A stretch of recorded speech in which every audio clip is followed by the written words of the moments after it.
नमस्कार दोस्तों, कैसे हैं आप सब? उम्मीद करती हूँ कि आप सब बहुत अच्छे होंगे और ये बताने के लिए नीचे कमेंट बॉक्स में हर हर महादेव ज़रूर लिखिए। आज के वीडियो में हम बात करते हैं कि घर में बरकत नहीं है। पति कितना भी पैसा कमाता हो, लेकिन पत्नी के द्वारा की हुई कुछ ऐसी गलती की वजह से घर में जो है बरकत नहीं होता है, रुक जाता है और इसी तरीके से घर में बीमारी होता रहता है और महीना के आखिरी में पता ही नहीं चलता कि कितना कमाई हुआ और कितना बचत हुआ। तो महिलाओं को कौन-कौन सी गलती है जो कि बिल्कुल भी नहीं करना चाहिए। कहीं न कहीं महिलाओं के भाग्य से ही पुरुष की कमाई होता है, बढ़ोतरी होता है, तो अच्छे से इस वीडियो को देखें, समझें और ये सारी गलती आपको बिल्कुल भी नहीं करना चाहिए। तो वीडियो बहुत ही हेल्पफुल है, देखिए कोई भी सवाल होगा नीचे कमेंट बॉक्स में ज़रूर बताएँ। सबसे पहले तो बात करते हैं कि देखिए पुरुष हो या फिर महिला हो, दोनों का भाग्य जो होता है एक-दूसरे से जुड़ा होता है। अगर पुरुष कुछ गलती करता है तो उसका भरपाई पत्नी को भी करना पड़ता है और अगर पत्नी के द्वारा की हुई कुछ ऐसी गलती होता है जिसकी वजह से घर परिवार जो है वो भी कहीं न कहीं बढ़ोतरी रुक जाता है या फिर अ, आपके घर परिवार में बहुत सारा ऐसा प्रॉब्लम भी हो सकता है। खुद भी आप इस चीज़ को देखें, महसूस करें क्योंकि महिलाओं के द्वारा की हुई गलती की वजह से घर में जो बढ़ोतरी है वो रुक जाता है या फिर बढ़ोतरी बहुत ज़्यादा होने लगता है। कौन-कौन सी गलती है? सबसे पहले तो देर से सो के उठना।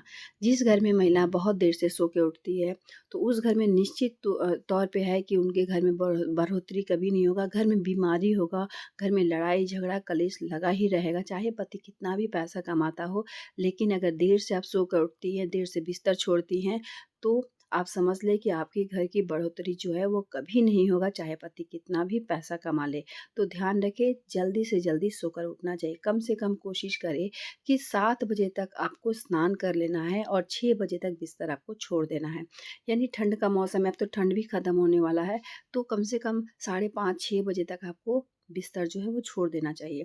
दूसरा जो होता है कि कभी भी बासी घर से कभी घर के परिवार को या फिर छोटे बच्चे हो, पति जाता है या फिर घर का कोई भी परिवार जाता है, तो बासी घर से बिल्कुल भी ना जाने दें और उठने के बाद सबसे पहले आपको झाड़ू ही देना है। झाड़ू, पोछा, पोछा अगर नहीं भी करती हैं तो झाड़ू करके ही और मुख्य द्वार पे पानी का छिड़काव करें। ये 2 कार्य आपको ज़रूर से ज़रूर करना चाहिए क्योंकि कहीं न कहीं अगर मुख्य द्वार पे पानी का छिड़काव करती है तो इससे पितृ भी प्रसन्न होते हैं और घर में झाड़ू करती हैं तो बासी घर से कभी भी किसी को निकलना नहीं चाहिए और बासी घर में कोई बाहर से भी घर में आना नहीं चाहिए। तो ध्यान रखें। तीसरी गलती क्या है कि जिस घर में सुबह पूजा पाठ नहीं होता है, शाम का दीपक नहीं जलता है, तुलसी माँ को अगर दीपक नहीं जलाती तो उस घर में भी कभी भी बरकत नहीं होता है। चाहे पति कितना भी पैसा करोड़ों रुपया भी क्यों ना कमाता हो, लेकिन फिर भी उस घर में बरकत कभी भी नहीं होगा।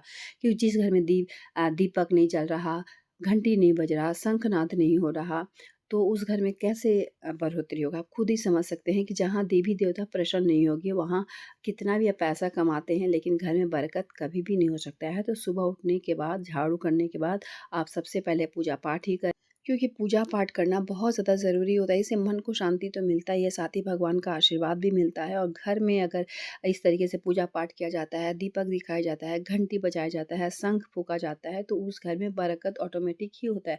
और अगर कम भी कमाई होता है तो उसी कमाई में आपको शांति मिलेगा, सुकून मिलेगा। आप करके देखिए, अगर ये सारा गलती अगर आप करते हैं तो बढ़ोतरी तो बिल्कुल भी नहीं होगा, लेकिन अगर जैसा मैं बता रही हूँ वैसा आप कर रहे हैं तो देखिएगा घर में कितना सुकून, शांति और आपका जो भी पति पैसा कमाता है उसी पैसे में कितना ज़्यादा आपको बढ़ोतरी भी होगा। ठीक है? तो ये समझ ली। उसके बाद पति-पत्नी में झगड़ा बिल्कुल भी नहीं होना चाहिए। जिस घर में पति-पत्नी में बहुत ज़्यादा झगड़ा, लड़ाई, कलेश है या फिर पत्नी पति का मान-सम्मान नहीं करती है या फिर पत्नी पति का नहीं करती है, यानी पति और पत्नी को एक-दूसरे का मान-सम्मान, एक-दूसरे के विश्वास करना चाहिए। तो ऐसे में पति अपना ही मनमौजी रहता है, पत्नी अपना ही मनमौजी, तो ऐसे में उस घर में भी बरकत जो है वो रुक जाता है।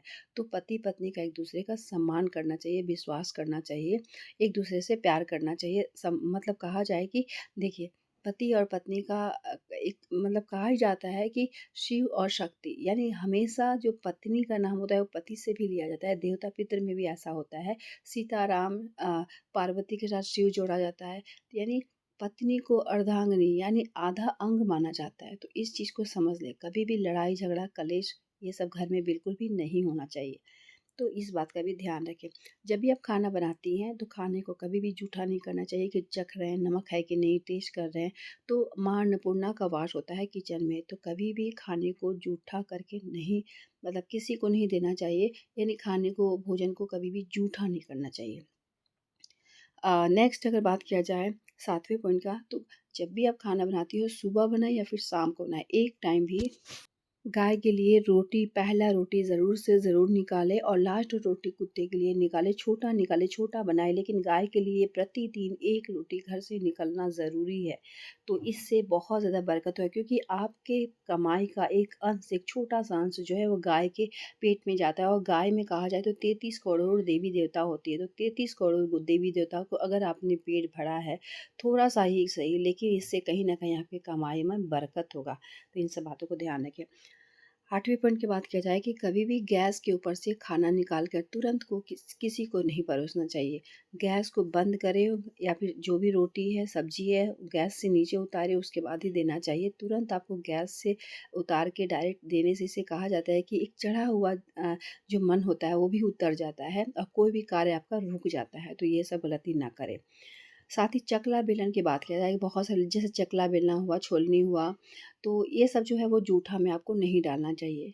तो जब भी आपको बर्तन धोती हैं सिंक में तो या तो पहले आप चकला बेलना धो के हटा दें, उसके बाद या तो लास्ट में आप धोएँ लेकिन जूठा में जितना भी आप जूठा कटा है उसमें आपको चकला बेलना नहीं डालना चाहिए या फिर लकड़ी के जो सामान है वो नहीं डालना चाहिए।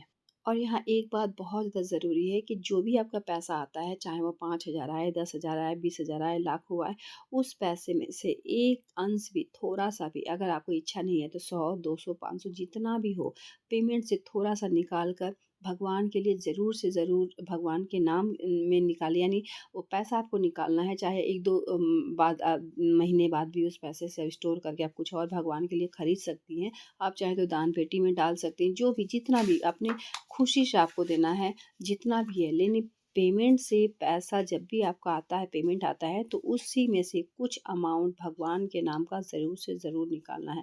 चाहे उस अमाउंट से आप चाहे गाय को गौशाला में चारा देते, अनाथ आश्रम में देते, लेकिन उस पैसे से आपको कुछ न कुछ कोई भी धार्मिक कार्य करना ही करना है।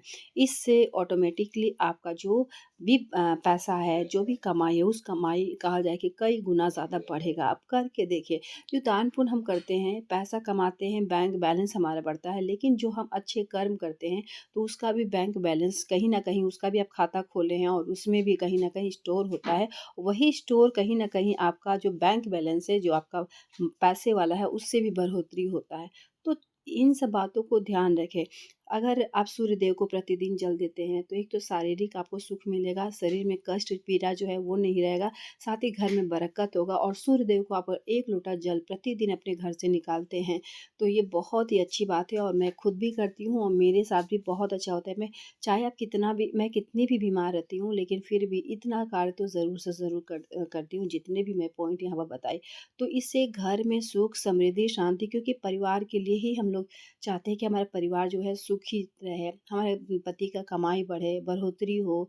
तो अगर ऐसा आप चाहती हैं तो आप ये सारा जो गलती है वो बिल्कुल भी नहीं करना चाहिए क्योंकि पत्नी के द्वारा की हुई कुछ ऐसी गलती है जो कि पति का कमाई को रोकता है, बढ़ोतरी को रोकता है और कहीं न कहीं ये बिल्कुल सही है। करके देखिए और ये सब गलती जो है वो आप बिल्कुल भी आपको नहीं करना है। तो उम्मीद करती हूँ कि मेरे इस वीडियो से कहीं न कहीं आपको लाभ ज़रूर मिलेगा। मिलते हैं एक नए वीडियो के साथ, तब तक के लिए धन्यवाद। जितने भी पॉइंट मैं बताई हूँ, ये सब बिल्कुल आप ध्यान रखें और कोई भी गलती आपको नहीं करना है। चलिए मिलते हैं एक नए वीडियो के साथ, तब तक के लिए धन्यवाद।